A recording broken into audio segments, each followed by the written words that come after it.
So anybody that still has the stock clutch in their bike, this is why you upgrade to a Barnett extra plate kit. The stock clutch, in one of the steel plates, it has all these brass rivets, and these brass rivets, as the bike clutch wears, these brass rivets give out and they grenade inside the clutch. They're all stuck inside in the clutch basket. As it wore down, all of those brass rivets come out, get stuck in the clutch basket, and create extra damage. Because as we were putting the tool on to compress the pressure plate, it couldn't push the plates in on these grooves because the rivets were in there.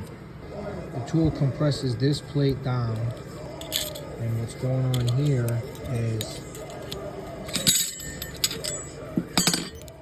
this ring has to be able to drop back like that so that this clip can come up and squeeze in.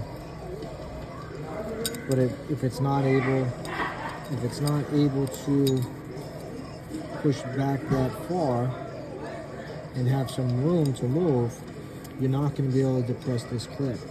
That washer couldn't go in further because the tool was limited with how much it could compress the clutch pack, because the broken rivets were preventing the plates from pushing in further. And what happened was, as you can see right here,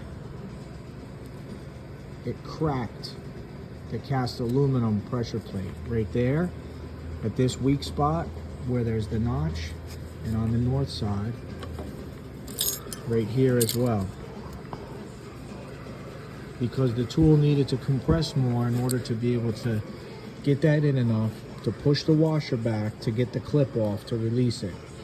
And that's because these stock rivets were in the way, in these grooves, preventing the clutch from being able to press further.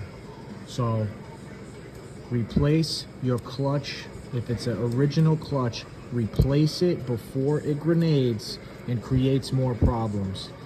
If he had replaced it before it was worn down this far, his clutch job would be done today and not have to wait 2 more days for another part. And that's it.